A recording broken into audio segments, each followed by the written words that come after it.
Our marriage to Gwen needed a boost. Our fourth anniversary was approaching, and something had changed in the past few months. The change coincided with Gwen's recent promotion to project manager. She took on an important assignment when her boss went on vacation after a heart attack.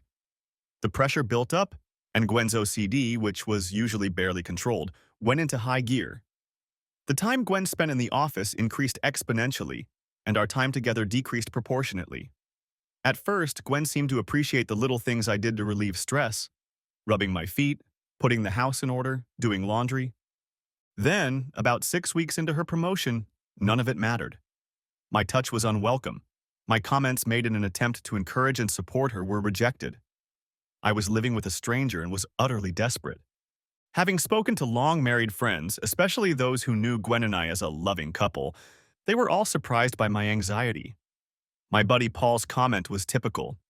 "Les, I find this hard to believe. Every couple goes through some lull, but you and Gwen have only been married for 4 years. This sort of thing shouldn't happen after at least 3 years or more. Are you sure you weren't imagining things?" When I told Paul that it had been over 3 weeks since Gwen and I had last made love, he was surprised. When I recounted some of Gwen's recent remarks, he went from surprise to amazement and into boyfriend mode. "Maybe she dumped you. I don't see how or when. She works hard in the office. She's been put in charge of transitioning to a new platform. The A to Z project is in her lap. It's a career change. And Gwen is too career-focused and driven to miss her chance by sneaking off to some love haven. Well, I guess that's the way it is, buddy. Your wife has a project that's consuming her, and you're collateral damage." I thought about that, but something's not right here. Paul was looking at the bottom of his beer glass. I knew Paul well enough to read his mind. He was contemplating, should I have another drink or go home to my wife and kids? I saw a smile spread across his face as he made his decision and then signaled the bartender to close his glass. Paul loves his family. After paying the bill, he gave me one last piece of advice. "Let me tell you one thing, Les. You shouldn't half-blame Gwen for anything, especially if it's only her fault for working long hours under stressful conditions to finish this project. There's nothing worse than an unsupportive spouse. Don't be that person." The stranger sitting on the other side of me must have heard Paul's last comment. I could barely make out what the stranger said to the side. There is nothing worse than an unsupportive spouse, except a cheating spouse. I decided to do my best to trust but verify. For example, the following Saturday, when Gwen had to spend all day in the office installing new equipment, I called her mid-afternoon and asked if I could deliver pizza for lunch. Gwen replied, "Oh, Les, that would be so nice of you, but could you deliver 3 large pizzas? There are 4 of us here and we're all starving." I took their pizza orders and went down to her office to deliver them. Gwen introduced me to 2 guys I hadn't met yet. Janice I already knew from the last holiday party, and 2 of the guys, Brad and Clark, were newly hired. The 5 of us were sitting around eating pizza. The conversation was casual, though Brad was noticeably quieter. But I was used to that by now, having socialized with the tech guys. Keeping my head down, I tried my best to find out how Gwen was spending her time away from home. Undoubtedly, she spent all her time on this project, and I never once caught her out of the house. 3 weeks later, I sat at home waiting for Gwen. I hadn't detected even a hint of Gwen's bad behavior, but we still hadn't reconnected emotionally or physically. I decided to opt for a different tactic. Dinner was on the stove, the bottle of Merlot was breathing, the table was set, candles were burning, and there was a small vase of irises. It was 7:30 when Gwen walked through the door. Gwen looked at the table and was stunned for a moment, then smiled, kissed me, and took off her coat and shoes. "Les, that's so sweet." I poured her a glass of wine. "Wash up and change. Dinner will be served in 10 minutes. Then we need to talk." She looked at me and things spun around. When Gwen came downstairs, dinner was already served. Medallions, roasted potatoes, and asparagus. We ate while talking about our day. When the last bite was eaten, Gwen leaned back in her chair, unable to wait any longer. "What's this, Les?" I pulled out an envelope and opened it. "Gwen, I know how difficult the last 5 months have been for you, and I know your conversion date is in 2 weeks on Saturday. I think we need to spend some time together after your conversion. Given that you'll want to stay close to us for at least 2 weeks after your conversion, I've booked a week-long vacation for us that starts in a month. We have 24 hours to say yes or no, and if I don't cancel by 4 o'clock tomorrow, we will lose 25% of our prepayment. I showed Gwen a brochure for a resort in the Caribbean. We're flying first class to the Dominican Republic, an all-inclusive couples resort.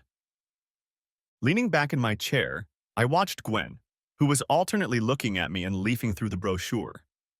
After a long minute, she spoke. Tears stood in her eyes. "The forest, it's wonderful. I would love to go on vacation with you. The timing is perfect. Everything should be ready for our departure. Thank you for that." The next 4 weeks dragged on interminably. Gwen's project was ready, the remodeling was going well, and the hiccups that occurred during the remodeling were minor and easily fixed. I parked the car in a remote parking lot and we took the shuttle to the terminal. Of our luggage, we only had 2 small suitcases, my backpack and her purse. I wasn't going to wear anything but shorts, a polo shirt, and a swimsuit all week. Gwen had 3 sundresses and 2 pairs of shorts in her carry-on. We picked up our boarding passes and were standing in line to go through first-class security when a familiar face approached us.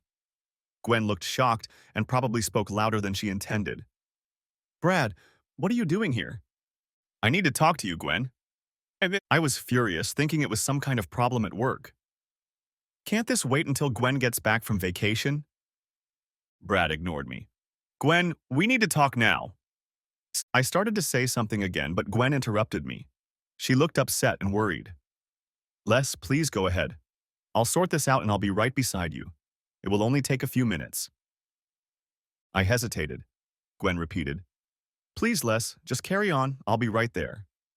She turned to Brad, looking incredibly angry. I decided that if I stayed here, I would only delay the time when she could say something. I looked at my watch and made my way through security. When I got to the gate, the plane was already boarding. I needed a drink. I knew where to get one. And I had made the second biggest mistake of my life. I walked through the first-class passenger lane, presented my boarding pass, walked across the aisle, and sat in my seat. When the flight attendant approached me, I didn't even give her a chance to speak. "Hi, can I get a double bourbon, non-carbonated?" I must have said it politely, because the girl returned with my drink less than 30 seconds later. I thanked her by taking a big gulp, and the liquid warmed my throat, penetrated my brain, and instantly sent a wave of calm to my heart. The last passengers were boarding. I pulled out my phone to call Gwen. There was no answer. The call went to voicemail. I wrote a message. "Where are you?" Nothing. I sent a second message. "You're out of time. Where are you?" I was so engrossed in my phone that I didn't notice the cockpit door close. My body registered the movement of the airplane. We were pulling away from the gate.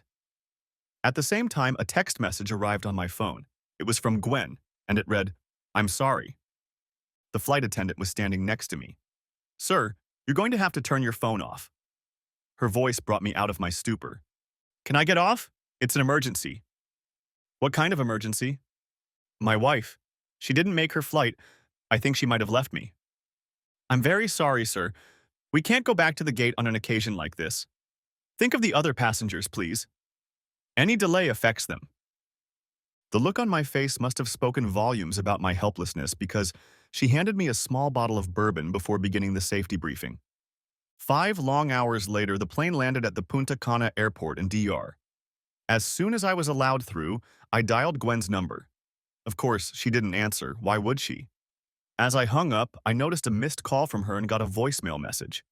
It sounded like she was crying, and it took me 2 tries to understand it. "Les, I'm sorry, but if you read the letter I sent you, it will explain everything. I'm sorry I chose the coward's way. You deserve better." That was it. I logged into my email using my phone. There was a message from Gwen. The plane was ready to land. What bad timing. I got off the plane, sat down as soon as I could, and read Gwen's email. "Les, I'm sorry. I thought I could get away from you and we could start over. For the last 4 months, until you surprised me with the idea of leaving together, I've been having an affair with Brad."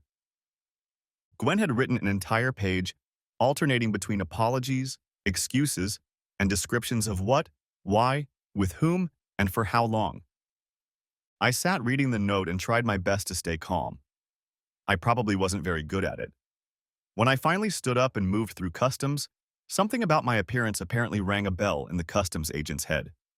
Before I knew it, I was in a small room with my luggage and two agents. Fortunately, one of the agents spoke fluent English, and I managed to convince him to read my wife's Dear John letter to see why I looked like a lost soul. Could there be a worse sight than a pathetic simpleton who has just been exposed as a cuckold? The expression on my face was horrible, but I didn't cry, trying my best to hold myself together. I was released within the hour. I walked in at dusk and caught a shuttle to the resort. By this time, it was almost 8 o'clock. I wanted a drink and went to bed. The pains did not stop. When I tried to check into my room, the girl asked, "Where is your wife?" My wife couldn't make it. No. "I'm very sorry, sir. This is a couple's resort, and I can't allow you to check in without your wife. I paid $5,000 for the week. I need a room. Can't you make an exception?" She couldn't. I asked to get the manager. The night manager came to the desk and explained the rules to me, reminding me that the reservation had clearly stated that single rooms were not allowed under any circumstances. When I asked where I could sleep that night, he kindly called another resort down the beach that had rooms available. He even had a bellman drive me to that resort. When I tried to check in at the second resort, my credit card was declined. I pulled out a second card that I carried with me just in case. It was declined again. I tried calling Gwen to find out why our cards weren't working. No answer. I called both banks' hotlines and was told the cards had been canceled. I sent Gwen a text message. "Why did you cancel the cards?" 10 minutes later, I received her reply. "Brad offered to cancel the cards. He said you wouldn't need them because the resort was prepaid and all-inclusive." Reading her response, I think I must have surprised the hotel clerk by letting out a string of four-letter and other swear words out of my mouth. Fortunately, my only good fortune that day, I had over $600 in cash with me. I had paid for the night in cash and had a little over half the cash left. I walked into my room, probably the crappiest $300 a night room I've ever had the misfortune to stay in, and sat down for a moment to gather my thoughts. I couldn't access my bank accounts. I'd have to call the bank in the morning. Just in case, I called my brother in Denver.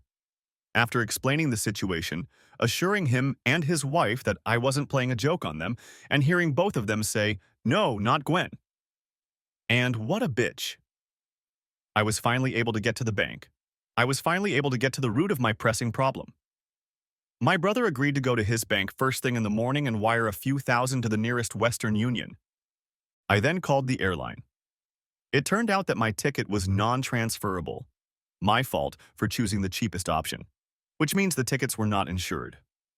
I learned that if I wanted to pay cash for return tickets, I would have to buy them in person at the terminal. The first available flight out of Punta Cana was a red-eye on Tuesday night. I sat down to read Gwen's letter for the second and final time. "Les? I'm sorry. I thought I could get away from you and we could start over. For the last 4 months until you surprised me with the idea of leaving together, I had been having an affair with Brad. I wasn't going to cheat on you. As the project became more intense and I spent less and less time with you and more with Brad, I started leaning on him for emotional support. No, it wasn't supposed to happen, but it did. After his first kiss, I resisted for weeks, but eventually, during a long Saturday at the office and after the rest of the team had left, I gave in to his advances and became an adulteress. I kept wondering why you didn't notice me drifting away from you, and it drew me to Brad. It's only now, as I sit here writing this letter, that I realize how many times you asked me what was bothering me and if there was anything you could do to help me. But now it's too late to acknowledge everything you've tried to do for our marriage, including booking a week at a resort. When you told me about the week we spent together to rebuild our relationship, it was like you opened my eyes. In that moment, I realized that I wanted to be married to you. The very next day, I told Brad that it was over. It was hard for him to accept. Not a day went by that he didn't try to rekindle our affair, and for the most part, I didn't give in to his entreaties. Yes, I'm weak. I was weak when I gave in to his temptation and started an affair. I was weak when I let him convince me to say goodbye one more time over the past few weeks, and I was weak when Brad showed up at the airport and convinced me to miss our flight and our week together. I hope you can spend this week so that you have at least a little time to forget about us. Brad told me that if it were him, he'd want to spend this week at a paradise resort, with great food, lots of drinks, sunshine, and time off work, just the way he'd want it to end. I hope that's how it will be for you. I almost left him and got on the plane, But Brad said you should have found out about the affair after he showed up at the airport, and you probably wouldn't want to be around me after that. That makes sense, and I couldn't imagine how hard it would be to spend 5 hours sitting next to you and feeling your contempt. I also need this week to realize what I've done. I'll try to get back to you when you get back next Sunday. By then my clothes and everything else should be gone from our house. Please don't hate me. I know I've done too much to be your loving wife after this, but I can't bear your hatred. With regrets, Gwen.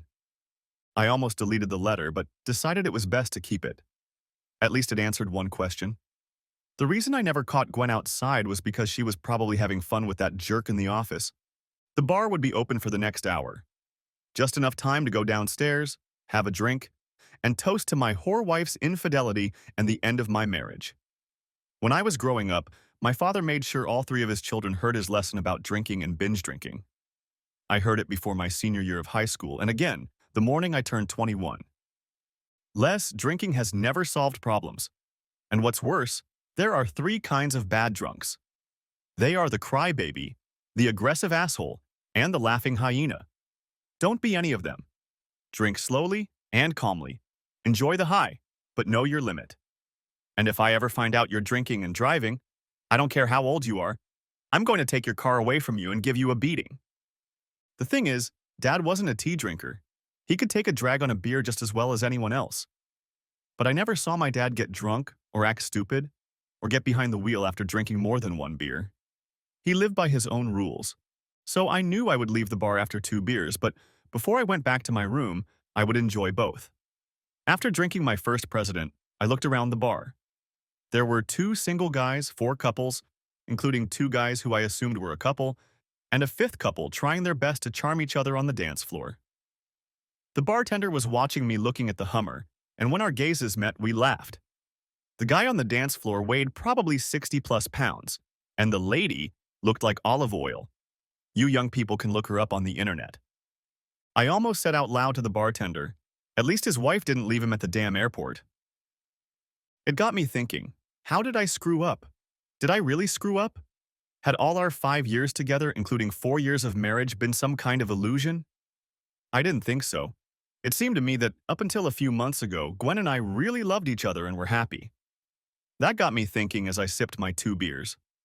We had met 5 years ago at a baseball game of the Chiefs, Peoria's minor league team. Gwen was with a group of girls wearing a Ryne Sandberg jersey. Although the Chiefs are affiliated with the St. Louis Cardinals, there are a lot of Cubs fans in this part of Illinois. I sat down next to them and immediately proceeded to meet a tall blonde with a pretty face and long legs.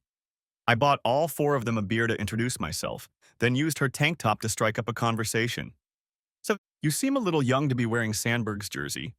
He was a little ahead of your time, wasn't he? Ryne Sandberg was my dad's favorite player. He bought it for me. I introduced myself and extended my hand. I'm Thomas Lester. Everyone calls me Les. She took my hand. Gwen Harper. Everyone calls me Gwen. She told me that she was a senior at Bradley University majoring in information technology. I told her that I had been out of college for 2 years and was working at Caterpillar in the engineering department. Somehow we got back to the topic of Sandberg jerseys. Dad said the 5 best days of his life were the day he married Mom, the day I was born, the day my brother Pete was born, the day he was drafted by the Cubs, and the day Ryne Sandberg hit 2 home runs off Bruce Sutter. Your father played for the Cubs? Never made the main team, but spent 2 years in the Iowa AAA. That's still pretty good. Gwen and I talked for the rest of the game. When she left with her friends, she gave me her phone number and told me to call. I called the next day, we dated that weekend, and that was the beginning of our romance. It took a few months before I finally got Gwen into my bed. She was not only beautiful, but she loved sports and was very capable. She ended up graduating summa cum laude. We had one problem that could have been crucial. Her friends, and especially her father, were very, and I mean very competitive when it came to their sports teams. My alma mater, Purdue, played men's basketball with Bradley. We were all at the pub watching the game. I love it when Purdue wins, but I'm not on the team and can't control whether they win or lose. But that night, every time Bradley scored a goal, one of Gwen's guy friends would get in my face and then greet the other guys at the table. Luckily, Bradley won. I was told I had to buy the next round. I gritted my teeth, didn't tell the guys to back off, but told them that the winner buys, and stood by my opinion. Nothing came of it, but I'm pretty sure I didn't score a single point among Gwen's friends that night. Gwen seemed to take it all calmly and didn't say a word. If I dodged that bullet, it didn't prepare me for meeting her father. Thanksgiving came. Gwen and I had been seriously dating for 4 months, and it was time to meet the parents. I walked into their home in Arlington Heights and was immediately greeted by my mom and dad. For all her intelligence, Gwen could be wrong sometimes, and this was one of those times. Right after she introduced us, Gwen joked, "Watch out, Dad, he's a Cardinals fan." Was that just a grimace on the old man's face? It was 2011, 5 years before the Cubs finally went to the World Series and won it. And in the previous 10 years, the Cardinals had been there 3 times and won it twice. So I totally understand how this can be a sore subject for a Cubs fan, especially a guy who played in their farm system. I needed points with my girlfriend's family, and I downplayed being a fan. At least that's what I tried to do. On the surface, I was a Cardinals fan.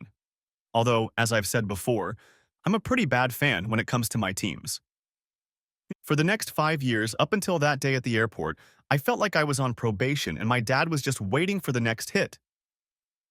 Can I just say this? My dad was an asshole.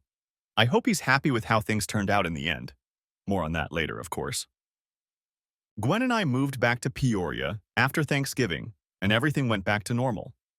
Gwen was about to graduate high school and had already gotten a job at State Farm in Bloomington.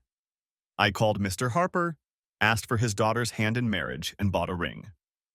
2 days before Christmas, I introduced Gwen to my family. They liked her. And on Christmas Eve, I proposed. Gwen cried, said yes, and we started making plans to get married at the end of July, exactly 1 year after that day in Dozer Park. We didn't start living together.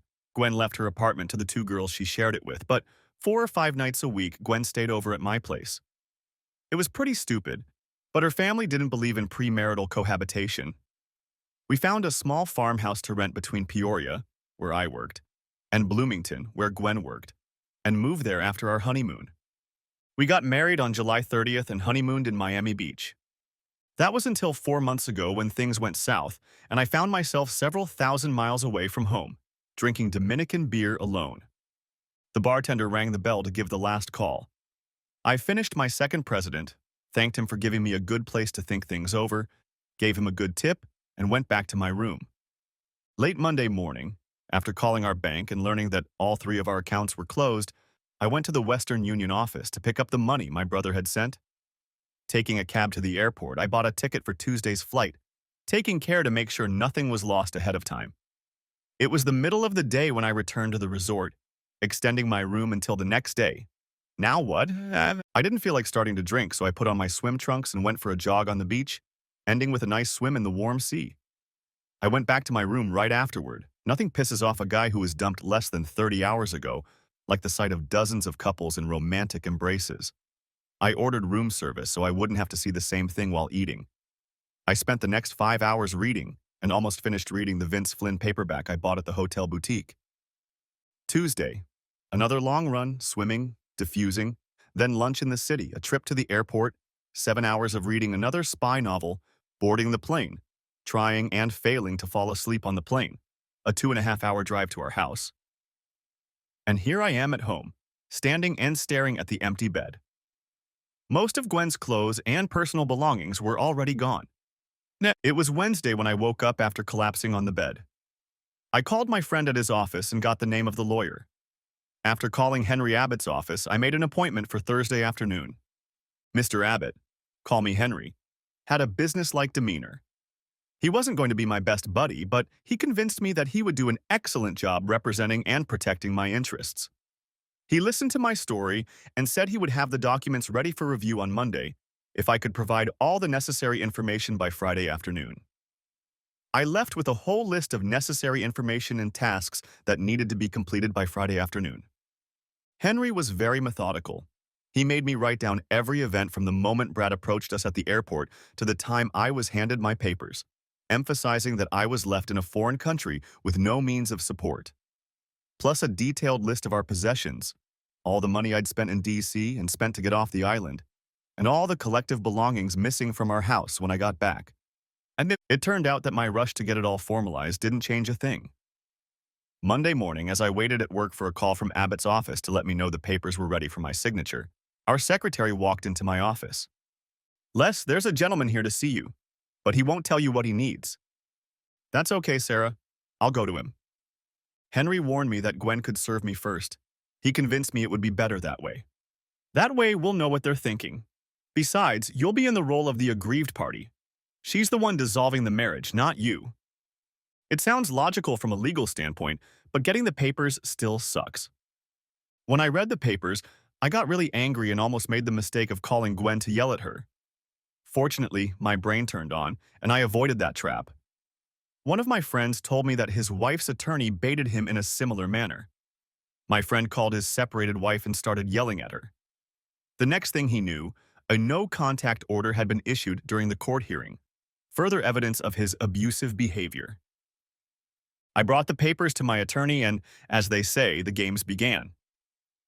2 months after receiving the papers, my attorney and I were sitting in the courtroom waiting for the judge. When the judge walked in, I almost lost my senses. Of course, it had to be a female judge. I had heard horror stories of justice bullying guys in divorce court. I braced myself for the worst. Gwen's attorney presented a list of demands. Gwen didn't even look at me while her attorney did all the negotiating. I noticed that asshole Brad wasn't in the courtroom, a smart move on their part. My lawyer laid out our version of events. None of it was news to the judge. Everything had already been presented and considered beforehand. Her attorney had a chance to make a rebuttal, and then our final rebuttal. The judge asked Gwen a question, addressing her by her maiden name, just as Gwen's attorney had addressed her. Miss Harper, you make no allegations of violence by Mr. Lester. Did you simply fall in love with this Mr. Bradley Parker and decide to leave your husband because you were in love with another man? No, Gwen and her attorney thought for a moment and then she replied, Yes, Your Honor, there was no violence. Thank you for your honest answer. If there's one thing I won't tolerate in my courtroom, it's people using false claims of violence to gain an advantage. The judge paused briefly, reviewing her notes. The court authorizes a divorce, effective immediately. No alimony will be awarded. Each party will retain their retirement funds and any personal property. Jointly acquired property will be divided 50-50. From Miss Harper's half, she will reimburse Mr. Lester for the $9,000 spent on his half of the ruined vacation. All funds spent while he was in the country, and the return airfare. Miss Harper will pay all attorney's fees for both parties, and $3,200 for half of the couple's rent for 7 months, the time from the time she leaves until the lease on their home expires. The judge looked directly at Gwen. Young lady, you said you love your husband. If that's how you treat the person you love, God help the one you don't love. You could have knocked me down with a feather. Out of $20,000, half of Gwen's let's buy a house savings, she had to give me almost $16,000. As the lawyer and I were leaving the courtroom, Gwen heard Les screaming behind her. As I walked out of the courtroom, I saw Brad sitting on the bench. He started to get up from the bench, but I was already in his face. You know, she'll cheat on you too. I walked away. Outside the courthouse, I asked Henry if I could buy him lunch.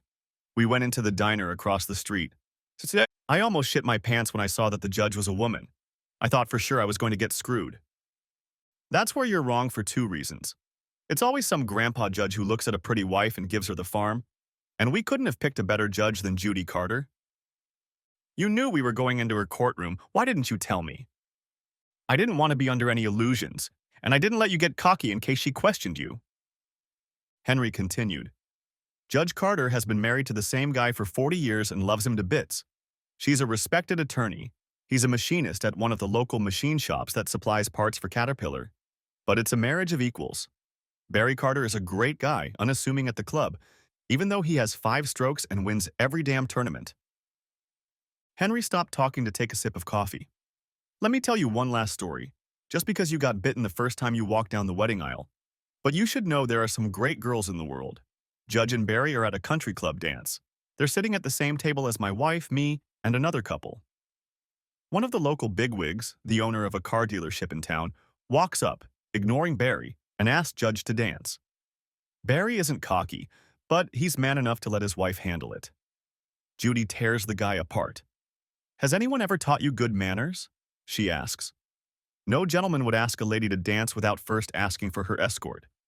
Now go away and pray you never find yourself in my courtroom. And if you do, you'd better tell your lawyer you need another judge, because I can't promise you a fair hearing. The judge leaned over and kissed her husband. She knows that some people underestimate her husband just because he works with his hands. I laughed at this story. Only half an hour into Judge Carter's courtroom, and I was already imagining what it would be like. You're different from most lawyers. I'm sorry if it sounds like I'm judging your profession, but now it was Henry's turn to laugh. My father worked on an assembly line at CAT for over 30 years, while my mother stayed home and raised 5 children. The day I was accepted to law school, my father hugged me, congratulated me, and said, "Don't become an asshole." We finished lunch, I thanked him again, and we went our separate ways. Time to start a new life. Well-meaning coworkers and other acquaintances set me up on dates or recommended women they thought I should meet to get over my broken heart. The problem with all of these suggestions was this.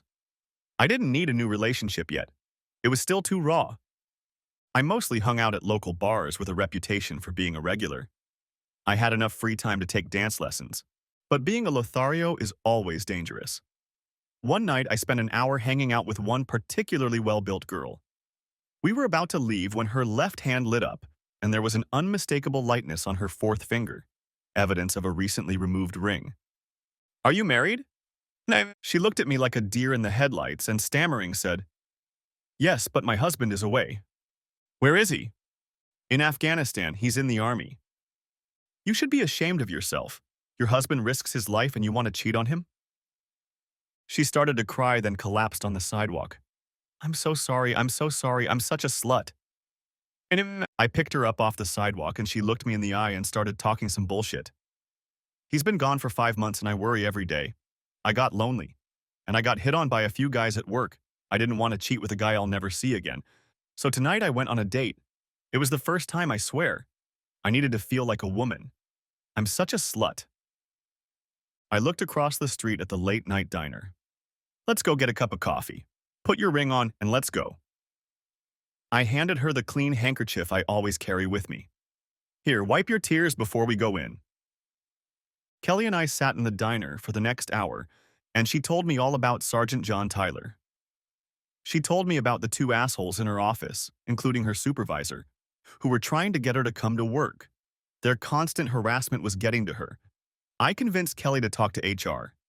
I drove Kelly to her house. We agreed to have lunch the following Saturday. I wanted to follow up with her, to let her know that she needed to get rid of these 2 types of bullying, and I was going to make sure she did. About once every 3 weeks, we would meet for coffee and a sandwich. We would just talk. Kelly told me that eventually the company transferred her to another department and reprimanded the 2 men. She walked into the coffee shop one day and the joy on her face was obvious to anyone who looked. "John is coming home in 2 weeks, I congratulated her. Told her I was happy for her and thought it was our last lunch. She seemed saddened by this, but understood. "Thanks for being my friend, Les. You helped me deal with those 2 cretins at work and realize how I could have lost the best thing in the world, John's love. You were there for me when I needed a true friend. I'll never forget that." I will miss her, but as I walked out of the restaurant, I felt good. I walked out of my office building and a 6'3" man dressed in a desert uniform stood in front of me. I recognized him from the pictures Kelly had once shared with me. "Are you Thomas Lester?" I didn't extend my hand, deciding to let him set the pace for the next steps. "Is it okay if we go somewhere to talk?" "There's a bar 4 blocks south of here. I can meet you there." "Okay." We got into our cars. He followed me. Inside, I bought my first drink. Kelly told me what happened. "I wanted to look you in the eye and hear it from you. I have to say, it's total crap to come home and hear your wife admit she went on a date." "Well, it didn't happen, at least not with me, and I highly doubt it happened with anyone else. She had a moment of weakness. She loves you. So why didn't you take advantage of it?" "My ex-wife left me, and it hurt like hell. I couldn't do that to another guy, especially a man in uniform." "Have you ever been in the service?" "No, I never had the opportunity to put it all on the line like I do now. Just glad there are guys like you willing to do it." "I'm starting to think I'm crazy for doing this. Risking my life and marriage out there, it would be a different thing if someone didn't care about the war." I'm thinking of going back to school. I was studying to be an electrical engineer when I went into the Army. If you decide to go to Purdue, let me know.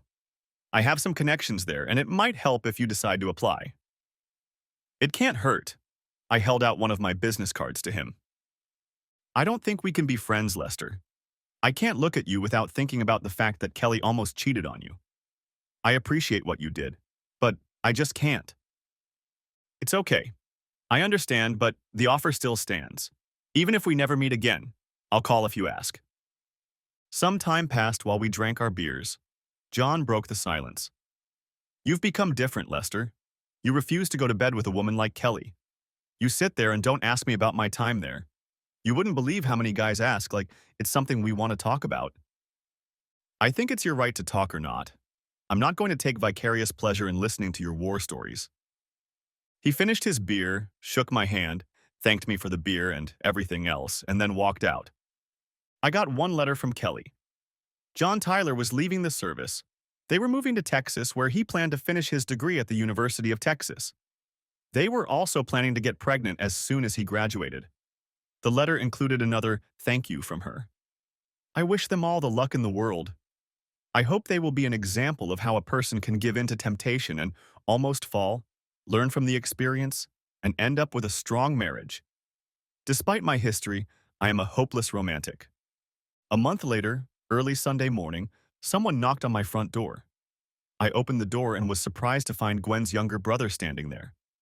Looking over his shoulder, I saw her dad sitting in the car in my driveway. Les, Dad and I would like to talk. Well, Pete, you can come in, but your father is as welcome in my house as I am in his. Tell him to stay in the car and you can come in. Pete got back in the car and spoke to my father. I couldn't hear what was said, but the body language spoke volumes. I restrained myself from blowing the old bastard off. Pete came back alone. I let him in and poured him a cup of coffee. I always liked getting along with Pete. You pissed off your dad more than a hornet. The ride home is not going to be a pleasant one. I'm sorry, but if he ever gave me a slack, I'd do the same. Now that I'm no longer with your sister, I don't have to pretend. Why don't you tell me why you're here? It's Gwen. Dad and I came to pick her up from that creep Brad's apartment yesterday. He hit her and gave her bruises. I'm sorry to hear that, but what does that have to do with me? We've been living apart for a year and divorced for over 6 months. Dad and I were wondering if you could take her back. She cried all last night, kept saying she wanted to be your wife and made the biggest mistake of her life when she left you. I'm sorry to hear she was hurt, honestly. I don't wish that on anyone, especially those I once loved. But there's no way I'm going back to Gwen again. I'll never be able to trust her. She broke my heart in two. Where is she now? At the Holiday Inn. She can't look you in the eye, but she didn't stop us when we said we were coming to see you. Again, I'm sorry. I wish her luck to get her somewhere safe, but it won't be here, not with me. I rose from the table and held out my hand, signaling that the conversation was over. Pete reached up and took my hand. There was sadness in his eyes. If anything, I can't blame you, but I had to try. My sister messed up and you're a great guy and always treated her well. I don't know what got into her head to mess it up. Bye, Les. I didn't walk Pete to the door. I didn't want to see their bastard father again. I heard the car start and pull out of the driveway. That was the last I heard of this family. Mutual friends informed me that Gwen had moved north and gotten a job in Northbrook at Allstate. In the year since my divorce from Gwen, I'd had plenty of opportunities to lick my soul wounds. More than a dozen 1- and 2-night dates. Most of the girls went home just as satisfied, if not more satisfied than I did. Practice makes perfect. I met Grace at a concert on the ISU campus. No, not at a rock concert. It was a chamber orchestra from Chicago, and the highlight of the evening was variations on Folia by Salieri, Geminiani, and other Italian composers. Sitting next to me in the audience was a petite, pixie-like woman who reminded me of pictures of Twiggy, Patty Boyd, and other British models. My father was a big fan of George Harrison and Eric Clapton. Grace struck up a conversation during intermission, asking if I enjoyed the concert. I learned that she was in grad school for graphic arts, plays the cello, and was willing to let me buy her a drink after the concert. At a pub nearby, we had a drink while swapping stories. Given the name Grace, you'd think she was born into a religious family, but that's not the case at all. Her parents named her after Grace Slick, lead singer of the band Jefferson Airplane. She grew up in what you might call a commune outside of Carbondale. When I told her I lived on a farm, she looked extremely interested. Do you have a garden? I'm surrounded by my landlord's cornfields. There's a plot of land, maybe 40 by 40, where the previous tenant grew vegetables. But in the 5 years I've lived there, he never planted anything. Now it's nothing but weeds. That's too bad. Gardening can be a very relaxing, almost spiritual activity, not to mention how wonderful fresh food tastes. We moved on to other topics until it was time to leave. I walked her home, kissed her on the cheek at the door, and gave her my phone number. She was different from any other girl I had ever known. I called the next day and we made arrangements to attend a student art show on campus the following weekend. It was a great week at work. I got a promotion and a nice raise. All that extra time I had put in since the breakup of my marriage had paid off. Saturday afternoon, I picked Grace up from her apartment. It was a beautiful April day, and I was tempted to suggest spending it outdoors on the patio, drinking beer instead of sitting indoors looking over student papers. 30 minutes later, walking through the first gallery, I regretted not suggesting the pub. Almost all of the works, both paintings and sculptures, seemed to exist only to shock. Grace held my hand and must have sensed my reaction when I approached a 3-panel triptych that could only be interpreted as Mary performing fellatio on each of the Holy Trinity. Genitals were not shown, but the artist's intent could not have been clearer. If this piece of trash was considered art and something Grace had anything to do with, then our date would soon be over with no chance of further encounters. I think I'd like to leave. Grace squeezed my hand. Maybe we can work this out after the next gallery. If you still feel the same way after that, we can leave. Grace pulled me into the next room. I looked around, almost reluctantly, but was pleasantly surprised by what I saw. It was art, at least from my perspective. Instead of art meant to shock and offend, this was art that lifted the spirit or made you think, not just scandalized. We walked down the hallway, stopping at each exhibit and comparing our thoughts until we came to a painting depicting 2 people, a woman and a man, descending an open staircase. My gaze stopped on their faces. What were they thinking about? Then I noticed the ring on the woman's left hand as she held onto the railing, and the man's ring finger was bare. I stared at this painting without looking away until I glanced at the card to read the title of the work and the artist's name. Oil on Canvas, Le Dernier Après-Midi des Amoureux, by Grace Powell Adams. I looked at Grace. You did it. Grace looked at me with a smile. Yeah, I know, she smiled. You like it? It's fantastic. Is the title in French? What does it mean? The Last Day of Lovers.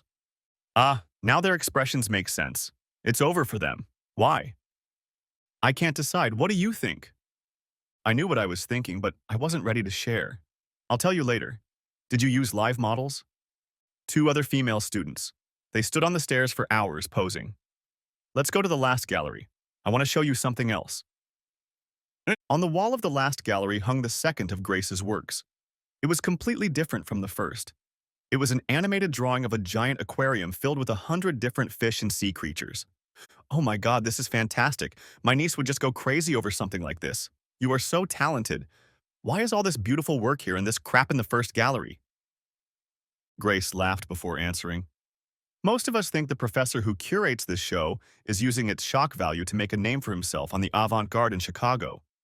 We're pretty sure he's sleeping with at least one student, the same one who made this whole mess at Holy Trinity. I hope that doesn't sound bitchy to you. On the contrary, it only confirms your good taste. I hope you won't mind. I can send a letter to the university suggesting at least a change of galleries. We finally made it to the pub and spent a few hours drinking, snacking, and learning more and more about each other. The more Grace told me, the more I marveled at how down-to-earth this girl was, especially considering where she'd grown up. Grace told me everything straight. The evening was cooling down. It was time to sit down. Les, do you mind if we break early tonight? I have a project to finish that's due on Monday. I shouldn't even be spending all this day having fun, but I really wanted to spend time with you. I agreed. And yes, what could I do or say? This was going to be an amazing first date and I didn't want to ruin it. Grace asked if we could have dinner the following weeknight. We agreed that she would come over to my house on Wednesday and I would cook dinner. On Wednesday, Grace showed up at my house at 5:30. She was most interested in the weed bed that had once been a garden. There was a 7-foot-high fence around the perimeter to keep the deer out. Grace grabbed a shovel from the garage and started digging along the fence. Awesome! They buried the fence to keep the rabbits out. Grace washed dishes, ate stew, and drank beer. And I learned more and more about her. When we finished dinner, we discussed my reaction to her painting of the two lovers, given how my marriage had ended, and Grace apologized if the painting upset me. She filled in more blanks about herself. In a little over a year, she would be getting her Master of Arts degree. She spoke Italian and French, played the cello, and was a skilled painter. What don't you know how to do? I don't know how to play sports. I'm a total klutz. I've tried tennis, softball, riding. What's the matter? If it takes skill, I'm good for nothing. I can run and swim, but in yoga class, I fall to the last row. I struggled not to laugh at that image. Grace laughed for the two of us. That's hard to believe. I mean, you must have the eye-hand coordination to play the cello and draw. I'm nervous. Don't even think about taking me out on the dance floor. I'm a total dummy. My legs and arms are dangling. I can't draw if someone is watching me. I only know how to play the cello because I learned to play in my room, with no prying eyes. You didn't have a music teacher? My mom. Grace looked at the clock on the wall. I have to get back to town. But before I leave, I have a huge favor to ask of you. I'd like to plant a garden in your backyard. I'll do all the work, buy the seeds, weed, do everything. I'll share what I grow with you and you can eat fresh produce. We discussed logistics, the parameters of my personal space, etc. And when she agreed to my demands, I agreed to her request. Sure, the thought of fresh produce was appealing, but what convinced me was the thought of Grace living with us for the next 6 months. For the next 2 weeks, Grace would call me at work, get my agreement to come over, and when she returned home, I would catch her working in our garden. One day, she rented a rototiller. She was halfway to the plot when I pulled up. I asked if I could work on it. She showed me how it worked, and I was done. That Friday, a load of organic bovine manure was piled in front of the fence. All weekend, we took turns wheelbarrowing it and applying it to the soil, even though it was drizzling rain both days. When we were done, Grace hugged me in surprise and kissed me. I've missed this activity so much since I left home. I love digging in the dirt so much, breathing in the smell of the earth. And it's even better when the sun comes out and you feel its warmth on your body. It was my first garden experience, but I understood what she meant. Over the years, I had watched my boss plow with his tractor and harvest corn, but I was removed from it all. Working on this small plot of land was a hands-on encounter with nature. We went into the house and made sandwiches for dinner.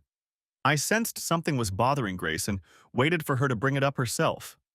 Les, my lease ends in 3 weeks right after graduation. My roommates are graduating too. Could you let me rent a second bedroom here? I'll pay the rent and share in the food and utilities. Grace's question saddened me. I had hoped to be more than just a friend to Grace. We met on an ad hoc basis. With her studies, gardening, and my recent promotion, free time was limited. Obviously, Grace saw me as a roommate/friend, not in a romantic sense. But I liked her a lot. And if that was how we were going to spend our time together, I was fine with that. Yes. We sat down and discussed the details. Division of labor, how much she would contribute to the rent and groceries. I had to ask, what about guests? She looked at me cheerfully. What do you mean by guests? Well, if one of us brings home an overnight guest, how does that happen? I've never had roommates except for my ex-wife, so this topic has never come up before. How do you and your roommates deal with this problem now? It looked like Grace was about to cry. We ask all guests to be respectful of the other roommates. It's never been a problem. I decided to drop the subject. I suppose you and I can work it out if the issue ever arises. Shortly after that, Grace left. She said she would be back the following weekend to begin planting. Saturday morning was warm and sunny, a perfect spring day. I had some things to do at the office and decided to bike the 10 miles into town. Before I left a note on the kitchen table for Grace, letting her know I'd be home by 4 and asking if we could have dinner together. I turned on the computer, nothing. Then it hit me. The IT department was doing an update this weekend and I had completely forgotten. That made me happy. Not all was lost. I'd had a great morning walk and would take a second one on the way home. And most importantly, I'd spend a sunny afternoon in the garden with Grace. I closed the terminal and walked out, whistling a happy tune as I drove home. Funny enough, the gate in front of the house was closed and Grace's car was parked inside the gate. The garden is behind the house and you can't see it from the road. I hung my bike on my shoulder and walked through the gap between the gates. As I passed the house, I looked into the garden. She was standing there working with a hoe. Grace called out, "Who's there? Stop! I'm in love with you." Grace looked at him in surprise. "Really?" "Yes, really. I want to be your friend, but most of all, I want to be your lover." "Then why didn't you say so before?" "Because I'm stupid. I didn't know how to tell my friend Grace that I wanted to be more than just a friend. I didn't want to lose your friendship if that's all I could be. And I thought the same thing about you." "Why would you think that? You're gorgeous." "Yes, of course I am. I saw the way you looked at Janice." "Who's Janice?" "My painting. I was looking through the photo album in your room one night. There are some pictures of Gwen in there. Look, I won't kid you. Gwen looks good, but you look great." "Okay, I believe you. Now what?" "Why don't we hold off on boarding for now?" After that, we headed for the bedroom. One more thing. It never occurred to me to let Brad get away with seducing my wife, even though Gwen was equally responsible for the destruction of our marriage. But he deserved payback for his blatant disregard for our vows and subsequent pressure on my naive wife to financially ruin me in the divorce. However, I never rushed into revenge, and now that my relationship with Grace was progressing, was it still important? Damn important. I could have jumped him with a baseball bat and beat the shit out of him, but I had no desire to end up in jail. People like me wouldn't last long in an environment like that. But in today's online world, it's so easy to spy on people. After my divorce from Gwen, I spent an hour every week on search engines, Facebook, and other portals that allowed me, using an alias, to escape into Brad's world. I kept a low profile, doing nothing malicious, waiting for the right circumstances to act. I had heard the phrase, "revenge is a dish best served cold." Is it true? In my case, it certainly was. It was 2 years after my divorce when the perfect opportunity presented itself. By then, Brad was working in the IT department of a well-respected conservative brokerage firm and was engaged to another woman. I decided that to save his innocent bride from having to divorce his ass, it was best to do it before the wedding. A few weeks before Brad's wedding to this beautiful young woman, it was time to strike. It cost me $4,000, but it was worth it. Nothing in Brad's life was a secret. Every Wednesday, a few guys from Brad's office spent the evening drinking at the bar of a local hotel. It was a typical boys' night out. Most of the guys would leave after an hour or two, but usually one or two single guys, including Brad, would stay until 8 or 9. It didn't take much effort for the call girl from Chicago to get him into her room. She caught Brad's eye as she sat at the bar. He said goodbye to the only remaining coworker and asked Lacey if he could buy her a drink.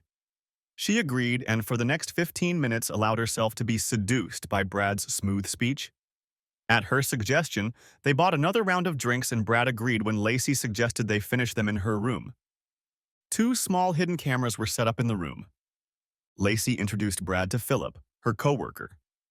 Who knows why Brad decided to get involved? The next day, Lacey and I watched both videos. We agreed that I could only use the screenshots, and neither her nor Philip's faces should be on them. I pondered whether I should let Brad know that I was the one who'd set him up. In the end, I didn't. Call me a coward. But I didn't want the revenge series to escalate. Now I had a lot to lose, given my relationship with Grace. Anyway, my revenge was complete. Brad was out of town, tail tucked. It would be a long time before the photos posted anonymously on the internet would disappear. I guess I should tell you about how things worked out for Grace and me. For the next 15 months, we lived together and loved each other in that farmhouse. Up to that point, I had been the happiest I had ever been in my life. Grace taught me a lot by making me read wonderful books and broadening my horizons. That first day of the 4th of July, I met her parents at the commune. Once again, I was unprepared for how they surprised me that weekend. Who would have thought that their community would bless me with the most wonderful Independence Day celebration I had experienced so far? And we were sitting on the back porch drinking beer before dinner. "Les, I got a job offer today." "Nah, judging by the tone of your voice, I'm not going to like it, am I?" I've been offered to work on an animated movie. It's a company called Enlightenment, headquartered in France. They're making a new animated movie based on Dickens' Christmas Tale, A Christmas Carol. I will have to move to Paris for almost a year during development. I knew Grace had few opportunities in central Illinois, but Paris? I had to put on my big boy pants, but it wasn't easy. Wow, that sounds like a great opportunity. I guess I'm surprised, though. I didn't realize you were applying for jobs outside of the States. No, it was thanks to a friend of a friend. One of my professors sent samples of my work to a few people. It spread, and they called me today. I thought you were talking about freelancing to stay here. Freelancing is hard if you don't have any credentials. This will help me get papers when I get back. Or you'll find Paris more interesting than Peoria and Bloomington. How are you going to keep them on the farm? I've been thinking about that, baby. You always said you thought I was quite reasonable. You know how much I love the farm, and you must know how much I love you. When do you have to give them an answer? Before the end of the week. Well, you know me. I'm not going to say no, and I'll back you 100%. Give me 2 days to recover, and then I'll tell them it's okay, and you can give them an answer. Grace got up from the chaise lounge and sat on my lap. Her arms wrapped around my neck and her lips nestled against mine. I'm going to miss her.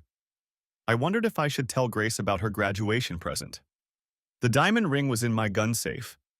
2 days later, when I told Grace that I was confirming her acceptance to work at Illumination, I didn't tell her about the ring.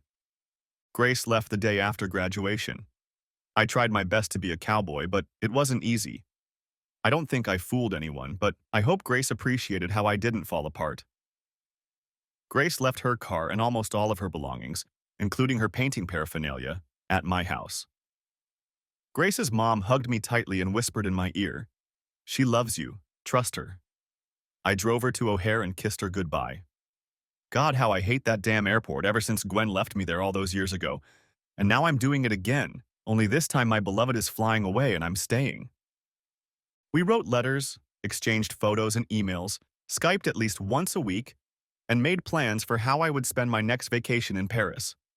None of this helped as I sank into depression. Most of the crops in the garden we had planted together that year had rotted in the field. One afternoon, several of my coworkers came to our house and, seeing the condition of the garden, asked if it was okay to harvest. I didn't care and told them it would be fine. Debbie King worked as one of the administrative assistants in our department. Debbie was a widow with 2 boys, having lost her husband to a severe form of hepatitis. On Saturday, she and her 2 boys came to our home, and the 3 of them spent a few hours harvesting. "Sir, what are you going to do with all those vegetables?" I asked. I asked. My neighbor is going to teach me canning. I need to buy some canning jars and make food for the winter. Tell you what, I have at least 3 dozen jars you can have. Just promise me that if we need them next year, you'll bring them. And why won't you need them? You never know. Grace did the canning. I just bottled the beer and she did everything herself. Debbie looked at me. She loves you, Les. She'll be back. I turned around and walked back into the house, talking to myself. I hope so. Soon, Debbie left with her boys, a few boxes of crops and 40 canning jars. Grace expected to get 10 days of vacation between Christmas and New Year's weekend and planned to fly home at that time, so we decided that early November was a good time for me to fly to Paris. Grace would have to work weekdays, but we would have evenings and 2 weekends to spend together. I boarded the plane for the direct flight to Paris, crossing my fingers that my jinx at O'Hare was a thing of the past. Grace was standing outside de Gaulle Customs waiting for me. Waking up the next morning, I took a minute to get my bearings. After catching my breath, I found the kitchen, which was a table with a small refrigerator underneath and a stove on top. Grace had left instructions on how to use the coffee pot. There was half a baguette on the cutting board and jam in the refrigerator. I took a bath, shaved, and dressed. There was a key hanging by the door. I decided to spend some time walking around the neighborhood. At 4 o'clock, I was back at the apartment reading the book I had brought with me when Grace burst through the door. "That's it. For the next 64 hours, you will not disappear from my sight." "That's fine with me. We won't even have to leave this room." "Ha! Have you seen how the refrigerator in my dollhouse is set up? We'll starve to death." "Isn't there delivery in Paris? Is there a Domino's here?" I was kidding, of course. This was Paris. I don't know, but no one eats here before 7. Make love to me and then we'll go to dinner. By this time, Grace had stripped down to her work clothes. I couldn't argue with her logic. We spent Saturday at the Musée d'Orsay and had a great lunch around the corner from Notre Dame. Several of Grace's coworkers wanted to meet with me, but Grace declined to meet with me on Friday because she wanted us to have a quiet evening alone, but agreed to meet with them on Saturday night. When Grace and I entered the restaurant that evening, there were already a dozen people seated at a long table in the back of the dining room. Grace was popular with her coworkers, not surprisingly, and many of them wanted to meet the man who owned her heart. After introductions, handshakes with the men, and air kisses with the ladies, we were seated in small groups, me with an Englishwoman, Holly, a Japanese woman, Megumi, and a Frenchman, Claude. Both Megumi and Claude spoke perfect English. I had a harder time understanding Holly than either of them. From time to time, Grace switched between the other two groups, both of whom spoke French. The waiter took our drink orders. Various plates of appetizers appeared and disappeared. Holly and I got into a friendly argument about which of the Americans or Brits was better at rock and roll. Claude was on Holly's side, arguing that Exile on Main Street by the Stones, recorded in France, was the greatest rock album of all time. Megumi was on my side, having grown up listening to her mom's Cheap Trick vinyl record, Live at Budokan. Mom was in the audience, and voicing her opinion that Elvis and Chuck Berry started it all. It was all a lot of fun. No one took it seriously. At one point, I had to ask Grace, "Baby, who's the greatest rock singer of all time?" Grace didn't miss a beat, answering, "Not only the greatest woman, but the greatest singer, male or female, is Miss Slick." From music, we had moved on to sports, when Grace suddenly raised her voice and began berating one of the French boys in French. In our entire year of school together, I had never seen Grace so enraged. I didn't understand a word. Everyone else was speaking French and watching in amazement. Even the neighboring tables stopped to listen. After a full minute, Grace apologized to the rest of her colleagues, even I understood the pardon, and said we were leaving. Walking out of the restaurant, I asked, "What was that?" Jean-Paul is one of those French bastards who can't help himself from dissing Americans. People like him are a minority, from my experience. He knew you didn't speak French and took the opportunity to say some nasty things to Renee about American men, and you in particular. I overheard him, and I wasn't about to let him get away with it. I hope you won't mind if I defend your honor. No, not at all. But why did we have to leave? Renee is such a bitch. She knows I can't stand Jean-Paul and she invited him anyway. I'm not going to lie to you. Jean-Paul is a weasel. He tried to get me to go out with him. I told him no, we're in a serious relationship and I won't break my word to you. We're still in a relationship, aren't we? Yes? That's good. I was afraid to broach the subject while we were apart. I couldn't stand it if you started long-distance dating. I haven't changed my mind. I'll still be around when you come home. I love you so much, Les. Please don't ever break my heart. Before I left, we had another meeting with her coworkers, this time without Jean-Paul and Renee. Claude made sure I realized that not all French people shared Jean-Paul's anti-Americanism. The evening turned out to be fun, without drama. Paris restored my faith that Grace and I had a future. The next 5 months were so long, and even longer because of the cold, long winter on the prairie. Grace's arrival during the vacations helped. The promised spring brought warmer weather, lengthened daylight hours, and Grace's return was only months away. I had originally planned to spend a week in March in Paris, but Grace said her work hours were ridiculous right now because it was a busy time. In order for the movie to be ready for holiday release, the first draft of the schedule had to be ready by mid-May. I canceled my travel plans. With any luck, Grace would be home by mid-June. It was the 10th of May, a beautiful day.